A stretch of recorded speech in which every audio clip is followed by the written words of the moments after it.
Maaf, saya ulang lagi, tadi terkendala dengan sinyal. Webinar kali ini bertema mengenai inovasi produk dalam usaha kecil dan mikro. Nah, sebelum memasuki webinar, alangkah baiknya saya akan memperkenalkan diri saya terlebih dahulu. Nah, data pribadi saya, nama saya adalah Siti Aminah. Saya lahir di Magetan pada tanggal 30 Maret 2001 dan jenis kelamin perempuan. Agama Islam, kewarganegaraan Indonesia, email sitiaminah30@gmail.com. Nah, status belum menikah. Pendidikan TK Kusuma Mulia pada tahun 2006, lulus hingga tahun 2008. Nah, lalu melanjutkan lagi di SDN Langenharjo 1 pada tahun 2008 hingga lulus pada tahun 2014. Lalu melanjutkan lagi di SMP Negeri 1 Pare pada tahun 2014 hingga lulus pada tahun 2017. Lalu melanjutkan lagi di SMK YP 17 Pare pada tahun 2017 sampai lulus di tahun 2020. Lalu melanjutkan lagi di Universitas Nusantara BGRI Kediri pada tahun 2020 hingga sampai sekarang. Nah, di sini ada sedikit pengalaman organisasi saya, di mana saya pernah menjadi ketua pelaksana musyawarah mahasiswa atau MUSMA pada tahun 2022 kemarin. Nah, saya juga pernah menjabat sebagai CO Departemen Kajian Keilmuan Divisi Internal pada tahun 2021 kemarin. Nah, saya juga menjadi anggota aktivis Komisi Pemilihan Raya Mahasiswa atau KPRM itu pada tahun 2021. Saya menjadi anggota PSDM Unit Kegiatan Kerohanian Islam atau UKKI pada tahun 2021 hingga akan mendatang pada tahun 2023. Nah, saya pernah menjadi anggota Himpunan Mahasiswa Akuntansi atau disingkat dengan HIMA pada tahun 2020 sampai dengan sekarang pada tahun 2022. Next. Nah, pada pembahasan webinar kali ini kita akan membahas mengenai yang pertama ada pengenalan inovasi produk. Yang kedua ada mengapa inovasi produk perlu dilakukan. Nah, yang ketiga ada faktor-faktor yang mempengaruhi ide dalam inovasi produk. Nah, yang keempat ada inovasi produk pada usaha kecil dan mikro. Next. Nah, materi yang pertama mengenai pengenalan inovasi produk.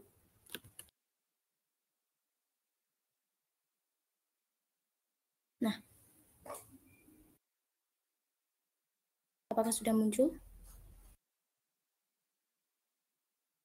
Jadi, inovasi produk adalah sebuah proses yang diusahakan oleh prosedur atau perusahaan pembuat produk dengan tujuan untuk memberikan solusi terhadap permasalahan yang dihadapi. Selain hal tersebut, inovasi produk juga berarti dapat memenuhi kebutuhan konsumen yang semakin berkembang. Nah, di sini ada inovasi produk menurut bisnis dictionary, bukan hanya merupakan sebuah pengembangan produk, namun inovasi produk juga dapat berupa pengenalan produk baru, mengkonsep ulang dalam rangka meningkatkan barang atau jasa yang dihasilkan oleh sebuah perusahaan. Nah, jadi penemuan produk baru meningkatkan spesifikasi dan kualitas produk atau memasukkan komponen baru. Nah, materi baru atau bahkan fungsi yang baru merupakan sebuah bentuk inovasi produk yang dilakukan oleh perusahaan. Nah, yang kedua, inovasi menurut Glossary of Statism adalah situasi mendefinisikan inovasi produk sebagai sebuah pengenalan atas barang atau jasa yang baru,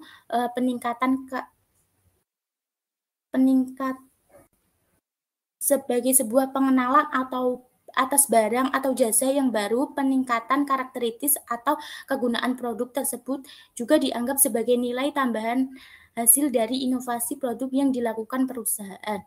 Nah, maksudnya di sini adalah jadi peningkatan tersebut juga termasuk pada peningkatan secara teknis, peningkatan komponen barang, bahan baku, dan kemudahan penggunanya. Nah, yang terakhir menurut Gabriel Dictionary mendefinisikan inovasi produk sebagai sebuah proses perancangan produk baru atau membuat pembaruan dari produk yang sebelumnya sudah rigid. Nah, di sini tuh maksudnya begini, sering dengan meningkatnya kompetisi yang menjadi di pasar saat ini, maka peningkatan kekuatan pasar dapat meningkatkan salah satu dengan menginvestasikan sumber daya pada produk inovasi dan kecerdasan pemasaran.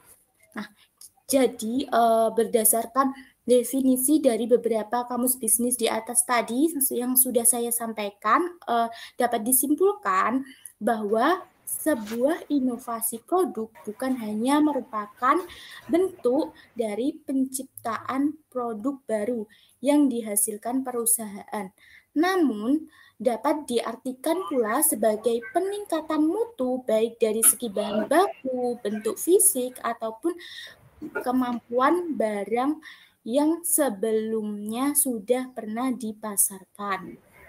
Next. Nah, di sini terdapat 3 atribut yang menempel pada inovasi produk. Nah, yang pertama itu ada filter produk. Filter produk itu merupakan modal sebuah produk agar dapat kita nggak cuma belajar materi atau teori doang, tapi menanamkan perhatian konsumen yang dimaksud dengan fitur.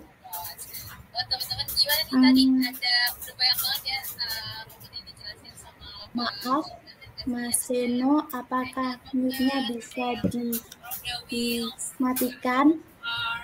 Tadi udah dijelasin juga apa strukturnya di robot itu dan gimana robot juga memiliki otak. Mohon maaf Mas Seno, mic-nya apakah bisa dimatikan? Biar berjalannya webinar ini kali ini bisa teman-teman menangkap atau dengan lancar.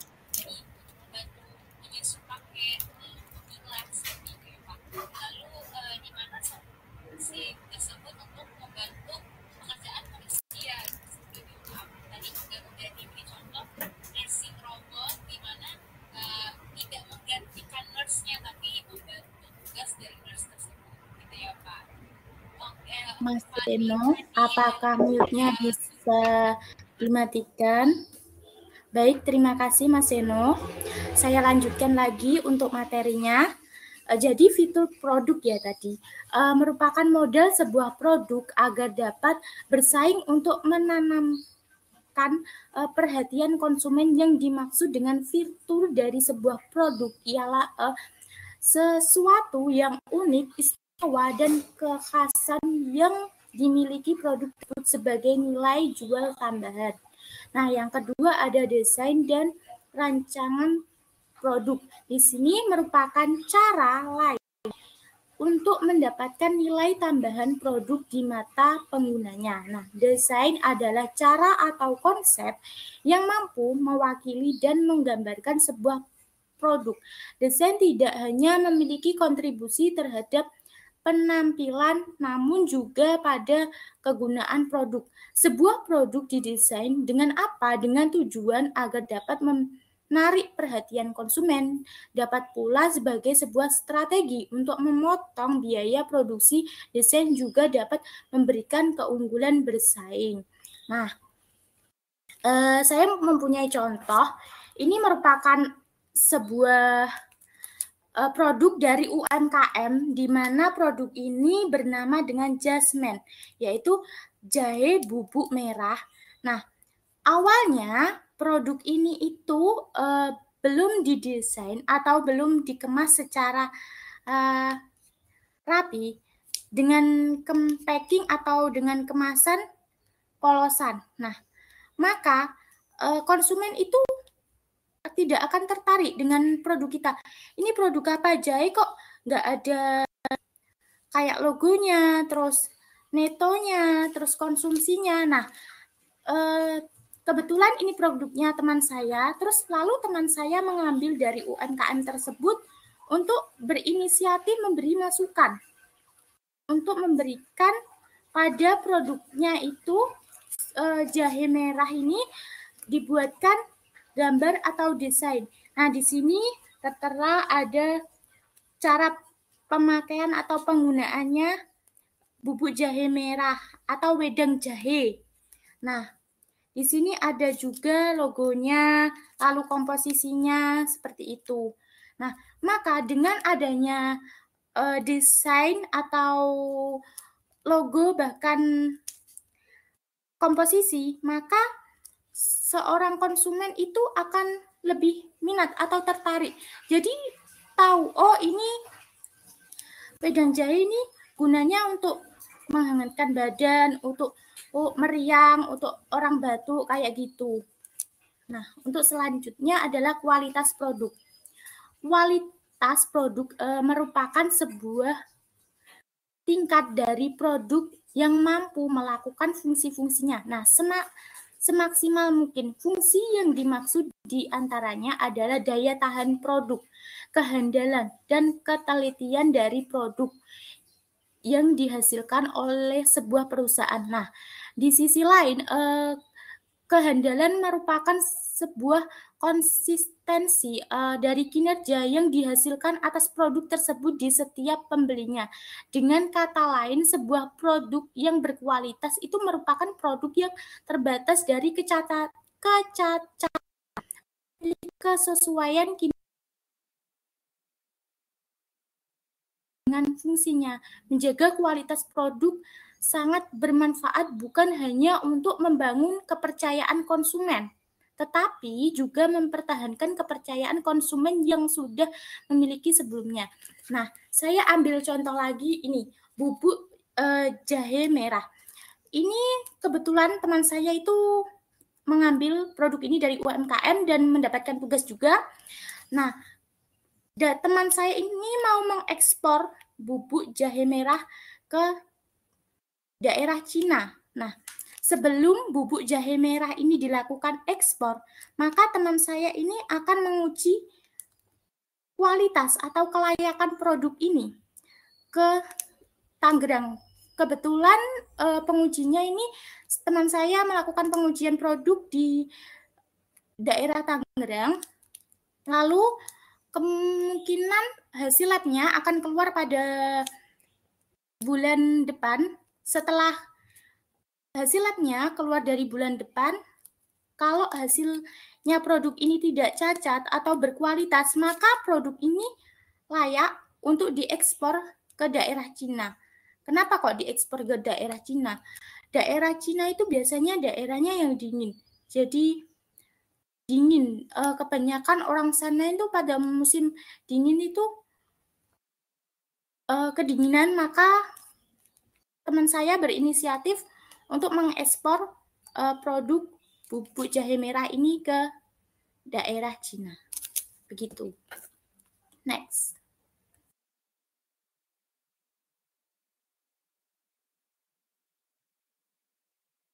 Nah, di sini materi yang kedua, mengapa inovasi produk perlu dilakukan.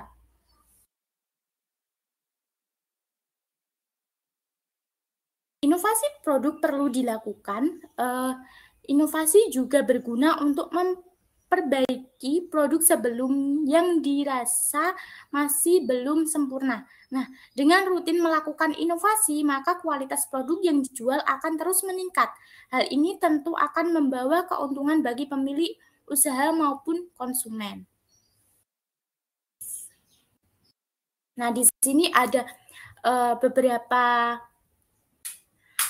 hal yang menjadi alasan mengapa sebuah perusahaan harus melakukan inovasi ialah sebagai berikut. Yang pertama, untuk menanamkan pesaing di pasar, inovasi yang dilakukan oleh perusahaan dapat didasari agar perusahaan menjadi inisiator dalam produk yang mereka hasilkan.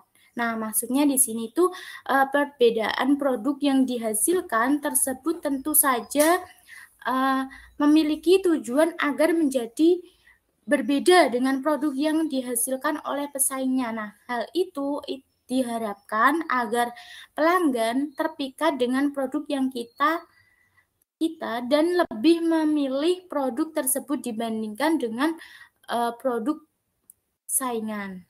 Nah, yang kedua ada perusahaan yang melakukan inovasi juga memiliki tujuan untuk mengubah produk yang telah mereka hasilkan menjadi sesuatu yang berbeda dari sebelumnya.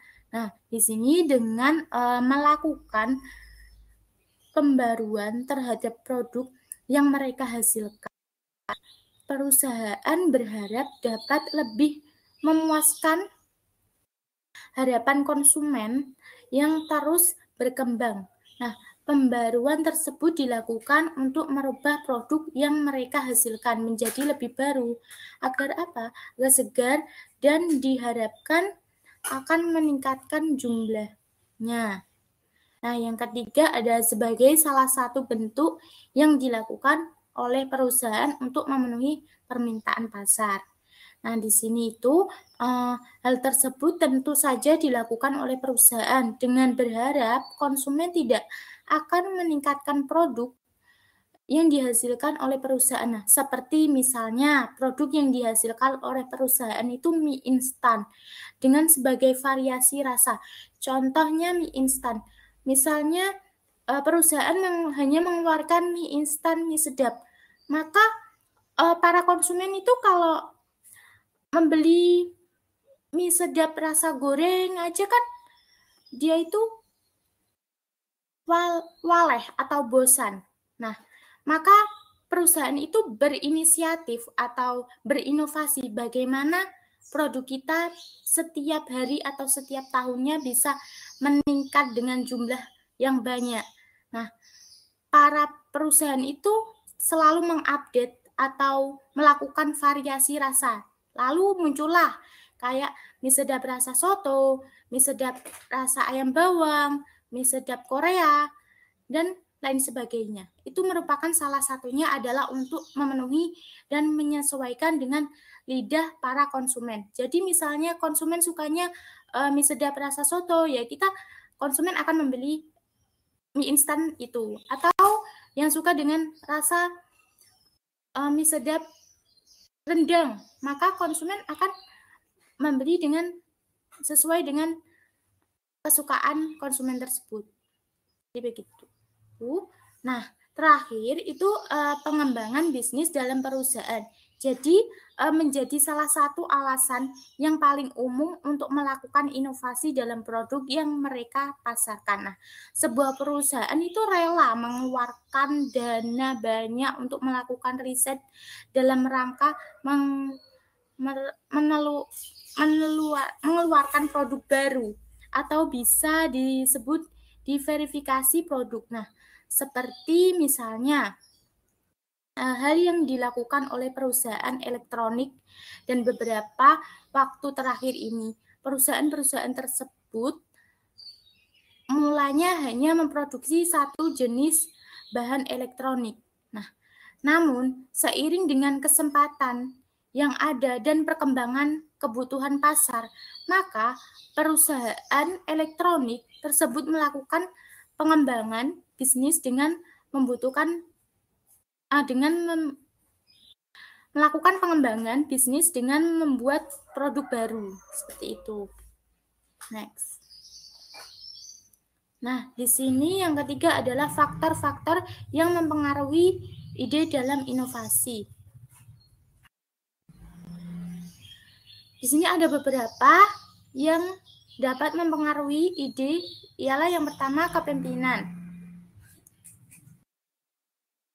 Kepemimpinan merupakan sebuah kemampuan yang dimiliki seseorang untuk mempengaruhi suatu kelompok. Kepemimpinan merupakan salah satu faktor yang penting untuk menuju kepada tercapai tujuan organisasi yang telah ditentukan sebelumnya. Nah, dapat disimpulkan ya bahwa gaya kepemimpinan perlu diperhatikan dalam meningkatkan inovasi produk dengan lebih memperhatikan kebebasan pegawai untuk menyelesaikan pekerjaan. Personal juga perlu ditingkatkan karena dengan kemampuan pekerja seseorang menjadi lebih baik, juga terbinanya hubungan pekerjaan yang lebih dalam. Perusahaan dapat menimbulkan dan mempengaruhi positif terhadap terciptanya inovasi produk. Nah, yang kedua ada dinamika lingkungan, di mana dinamika lingkungan dijabarkan sebagai sebuah perusahaan dan ketidakstabilan lingkungan yang sulit diramalkan. Kesuksesan sebuah industri bergantung pada bagaimana hubungan industri tersebut dengan lingkungannya. Nah, lingkungan bisnis selalu berubah dan dinamis. Hal tersebut didasari oleh banyaknya faktor. Seperti misalnya karena perubahan kebijakan dan peraturan, berkembangnya teknologi, bertambahnya permintaan konsumen, atau barunya strategi berkompetisi antara perusahaan pesaing, ataupun semakin lama semakin berkembang, telah menjadi salah satu faktor yang sering sejalan dengan timbulnya inovasi dalam bisnis, khususnya inovasi produk. Next. Nah, yang terakhir ini adalah mengenai inovasi produk pada usaha kecil dan mikro. Para pelaku usaha kecil dan mikro perlu menciptakan inovasi agar tidak kalah bersaing dengan produk serupa. Inovasi produk yang berhasil dan sukses ialah produk yang dapat menghasilkan sebuah konfigurasi yang berbeda dari hanya sekedar perubahan biaya dan manfaat. Inovasi produk sebagai jalan keluar dan solusi bagi pelaku usaha kecil dan mikro dinilai menjadi hal yang paling efektif bagi para pelaku usaha kecil dan mikro dalam menghadapi pesaing pasar. Namun masih banyak melakukan usaha kecil dan mikro yang bingung dalam pengerjaannya. Next. Nah, di sini ada inovasi yang wajib dicoba pelaku UMKM supaya bisnis berkembang. Tidak UMKM saja, mungkin dari teman-teman yang mengikuti webinar kali ini mempunyai bisnis, baik itu bisnisnya sudah besar maupun kecil, baik itu online shop ataupun bisnis sendiri, itu bisa mencoba dengan yang pertama penambahan produk. Nah, melakukan penambahan produk ada strategi dalam pembenahan. Yang pertama adalah pembenahan produk. Melakukan pembenahan produk. Pembenahan produk yang bisa dilakukan pembisnis UMKM yaitu kreativitas, penggunaan bahan baku berkualitas, harga kompetitif, dan pelayanan yang nantinya mempengaruhi daya saing produk di pasaran. Nah, untuk urusan kreativitas biasanya itu berkaitan dengan packing, logo, hingga bagian konsep kreatif produk yang berkaitan dengan branding. Lalu, kemudian bahan baku berkualitas akan membuat produk UMKM tersebut bisa dijual di lingkungan yang lebih bergengsi seperti itu. Nah, yang kedua ada terlibat permanen dan vertikal. Nah, di sini maksudnya setelah produk dibenahi jadi lebih baik,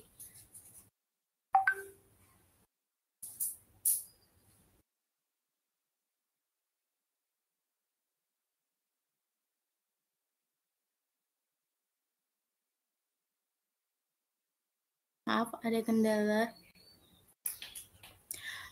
Setelah produk yang sudah dibenahi jadi lebih baik, sahabat wirausaha bisa memberanikan diri terlibat dalam berbagai pameran dan festival yang sesuai dengan produk. Nah, langkah ini akan mampu mendukung eksistensi produk di pemasaran dan memberikan manfaat yang lebih luas, seperti berkenalan dengan banyaknya vendor, kompetitor, sampai berbagai instansi terkait dengan yang berpeluang jadi pasar baru, bahkan hingga ke luar negeri. Nah, contohnya itu kemarin di daerah Kediri itu ada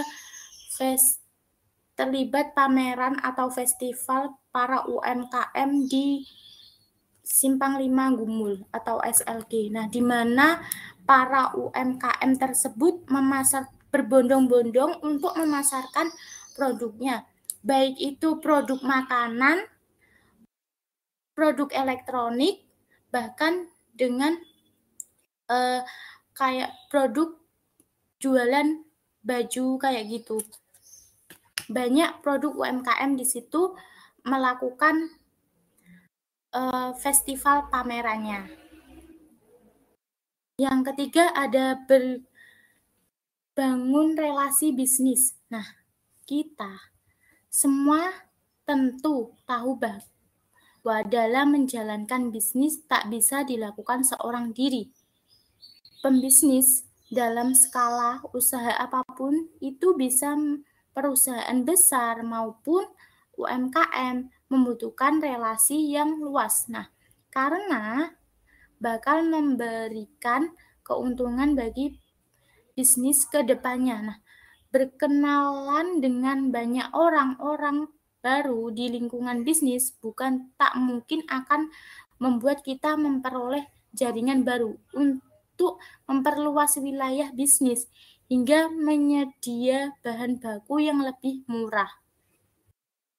Nah, yang keempat adalah tingkatkan kualitas layanan. Meskipun masih skalanya UMKM atau teman-teman mempunyai usaha kecil, bukankah berarti kita bisa seenaknya sendiri memberikan pelayanan kepada konsumen?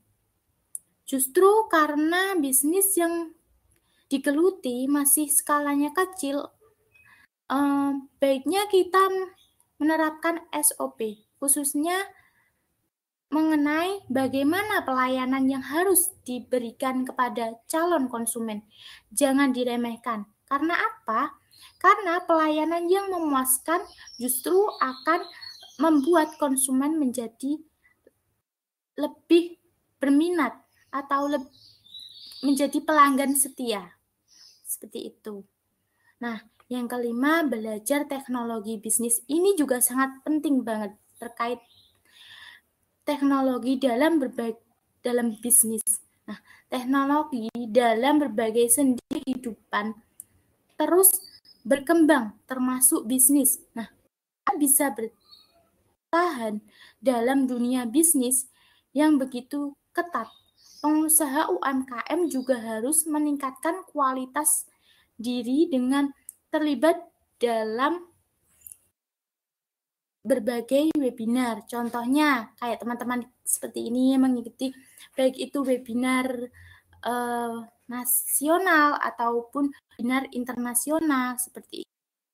Atau kita ikut pelatihan hingga mencari informasi bisnis global. Nah, misalnya saja ini transisi dilakukan secara digital, maka pelaku UMKM yang ingin skala bisnis meningkat harus menawarkan berbagai metode pembayaran digital.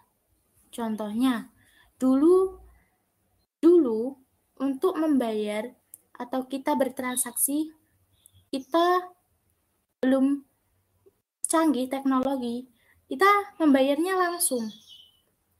Nah, seiring berjalannya waktu dan zamannya sudah modern, maka yang jarak jauh pun kita bisa tidak langsung melakukan tatap muka atau membayar secara langsung. Kita bisa melakukan lewat transfer seperti Dana, link aja.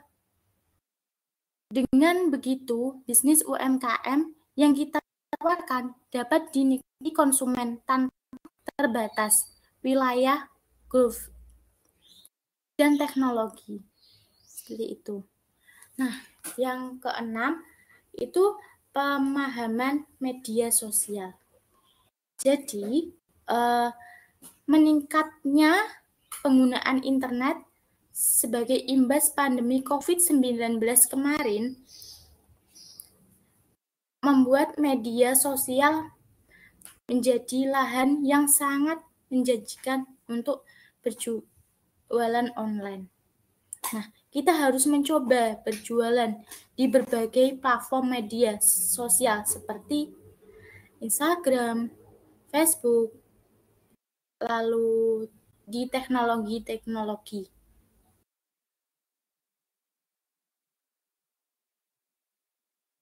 Nah, tidak di Facebook saja, di TikTok pun juga sudah bisa teman-teman kalau mau membeli, tidak hanya di Shopee saja kan.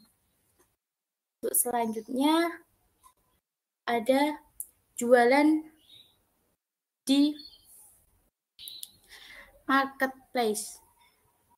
Nah, maksudnya di sini selain media sosial ada platform lain yang wajib juga digunakan pelaku bisnis UMKM. Nah, jika ingin menaikkan skala usaha adalah marketplace.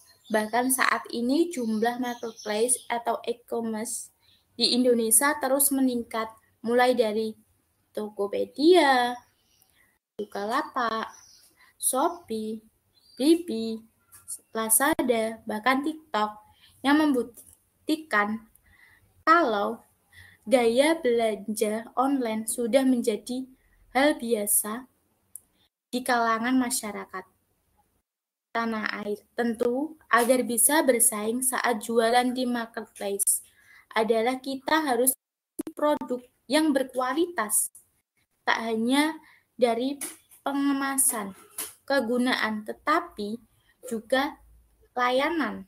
Dengan begitu, bisnis kita akan memperoleh ranking memuaskan di marketplace-nya.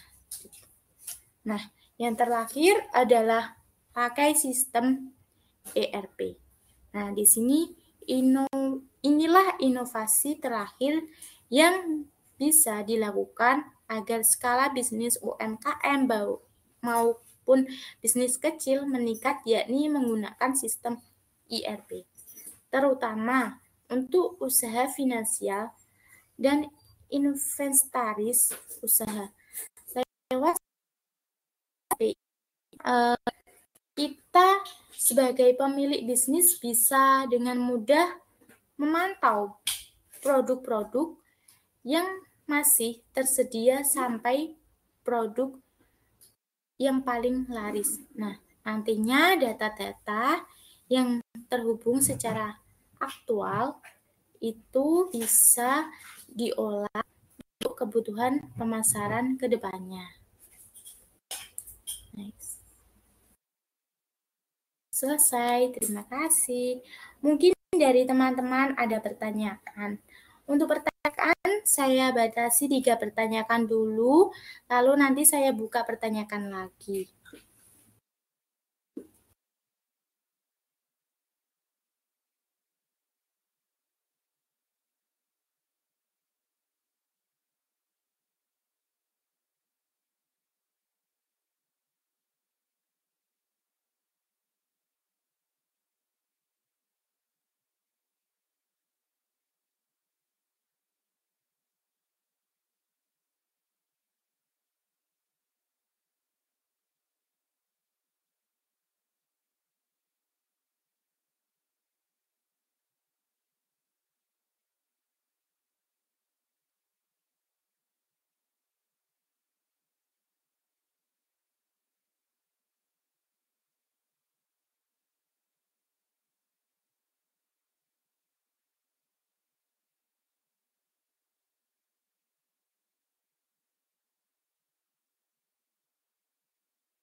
Ada pertanyaan dari Mas Seno. Pertanyaannya saya jawab, Mas Seno.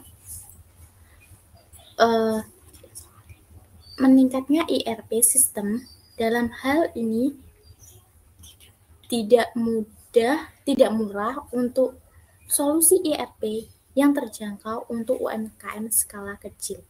Nah, ERP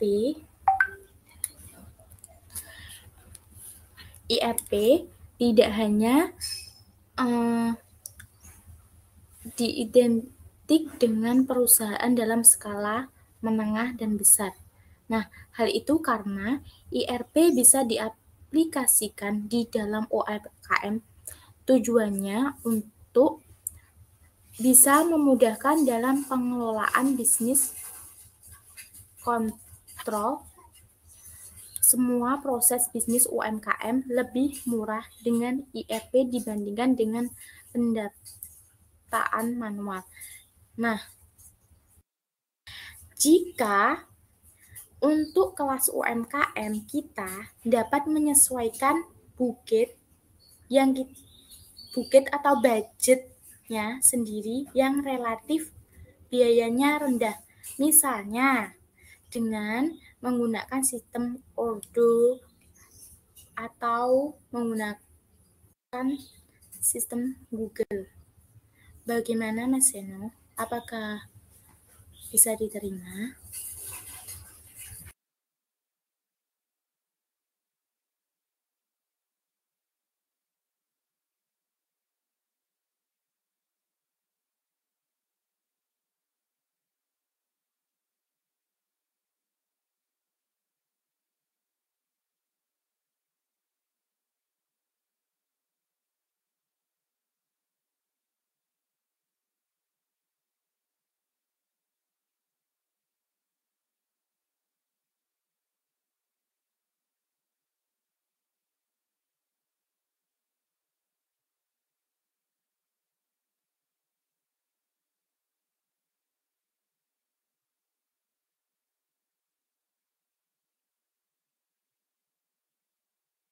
Baik, Mas Seno, terima kasih untuk pertanyaannya. Mungkin dari teman-teman ingin ditanyakan, ada lagi yang mau bertanya, kami persilahkan untuk bertanya.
Mungkin dari teman-teman ada pertanyaan lagi?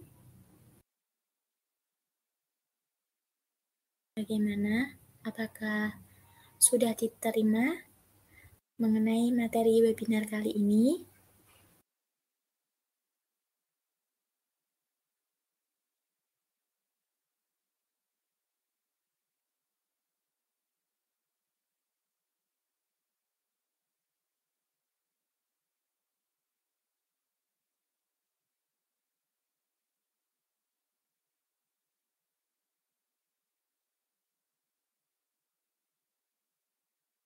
Baik, kalau sudah diterima, saya akhiri. Terima kasih banyak untuk teman-teman yang sudah bergabung di webinar kali ini. Sebelum kita tutup webinar kali ini, kita on cam kamera bentar aja. Silakan teman-teman meng-on cam kamera.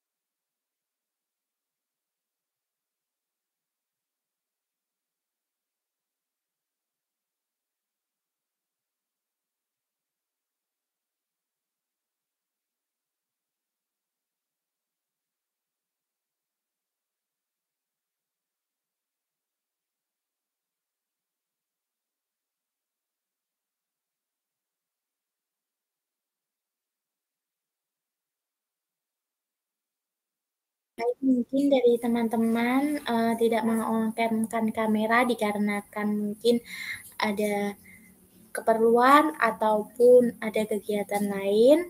Baik, saya akhiri saja. Terima kasih. Wabillahi taufiq walhidayah, walido walinaya. Wassalamualaikum warahmatullahi wabarakatuh.